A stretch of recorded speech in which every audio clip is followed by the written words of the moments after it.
progress. Yeah. Can you speak to that and how happy you are?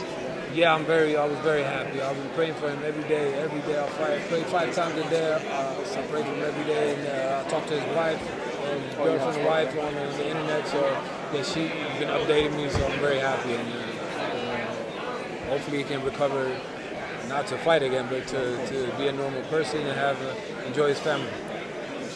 Thank you. Thank you.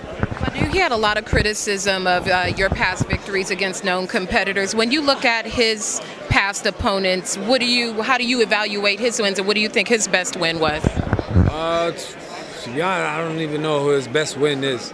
But I mean, I don't have to say nothing. The guys that I fought, that he's fought, it's like you can't even compare it. So, I mean, Stevenson, I was the underdog also in all of those fights, except for maybe Cleverly.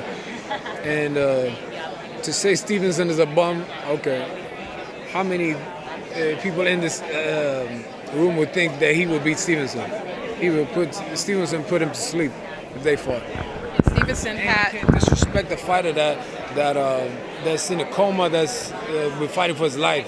He's I think the longest reigning world champion in boxing until his last fight. I mean, you got to show respect for people. Do you think he just is overall a disrespectful guy? He's had a number of things to say about you. Is it just his character, or is it hype for this fight? I think I got a lot of friends in New York. Everybody keep telling me that's just an act. He's not even like that.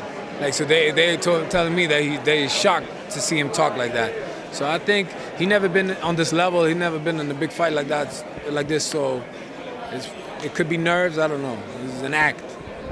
Being that you have been on the grand stage before, does that make you confident going into the fight, or is this just another day at the office for you? I mean, I'm confident. I'm always confident, and this is another day at work. I'm not overlooking him. Absolutely not. He's a very skillful, good fighter. So we'll see. Tracy. When you step into the ring with an opponent like this, he is a younger guy, as you mentioned, who's on the come up. Does it change your mental approach to how you prepare for a fight like this?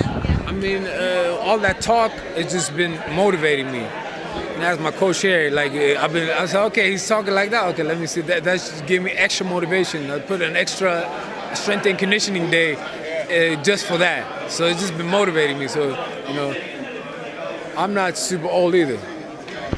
Coach, let me ask you, discuss how proud you are of this guy and his opportunities that he's had to return to the big stage, and what it's been like in camp preparing for this fight.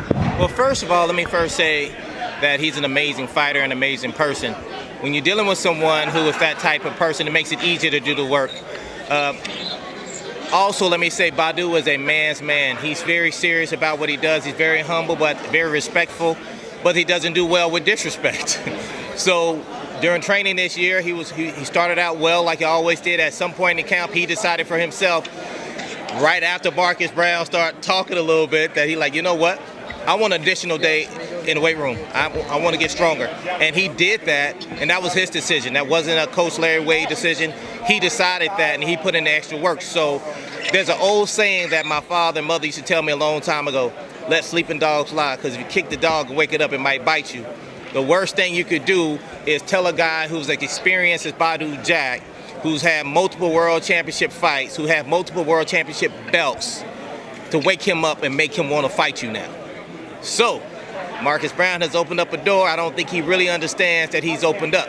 He's a man's man. When Badou steps out there, he's going to show him what real men do. I had a chance to speak to Badou in Los Angeles just after Adonis Stevenson lost the fight there. We watched it on the screen there. Did you watch that full fight as well? I was there. Oh, you okay? I've been working with him some years now. Okay. When you look at the Adonis Stevenson fight and how it ended, what was your assessment of that fight and how he matched up against the competitor that knocked him out? Well, with Adonis, I think that what Badou has shown in his previous fights, anyone that has been in the ring with him shortly after had difficulty staying in the ring. He has the ability to punish men and punish people in a way that, in my opinion, takes years off of their career. So when Stevenson had that war with Badou Jack, I think it took a little edge off of him, softening him up for another fighter who may not be as talented as a Badou Jack. You see it in every fighter that he's fought leading up to this point, from DeGale to Cleverly, who retired, to now Stevenson, one fight away, has to retire. And that's just because he's very good at breaking guys down and, in my opinion, taking their souls away from them. Had the Stevenson fight that landed him in the coma, and prayers to him and his family. Was that the fight you really wanted next if that fight had not ended as it had, fighting against Stevenson again? Well, you know, my job isn't to be part of the determining process of who we fight and how we fight. My job is to get him stronger, faster, quicker, and more explosive. So when he decides what he wants to do, I just try to follow suit with what the game plan is for that fight. So when he moved up from super middle to light heavy, he said he wanted to move up. He asked me what I felt like we need to do. I said, I need 6 months. You give me 6 months, I can get you ready. 6 months later, we're a champion. And this fight on Saturday night, will it go the distance? Will it end explosively? Do you foresee an ending to the fight, or are you just going to take it round by round and see how it goes? You know, I had this same question about 2 or 3 weeks ago in regards to Caleb Plant. Did I think he was going to knock his guy out, or was it going to go the distance? And my statement then for him is my same statement now for Badou.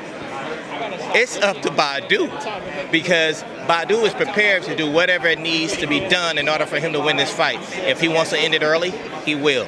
If he wants to take it the distance, he will. If he wants to break a guy down and then take him out in the later rounds, he will. It's what he decides when he's in there. Once he decides what he's going to do, trust me, it's going to be up to him. But he will walk out of that victorious.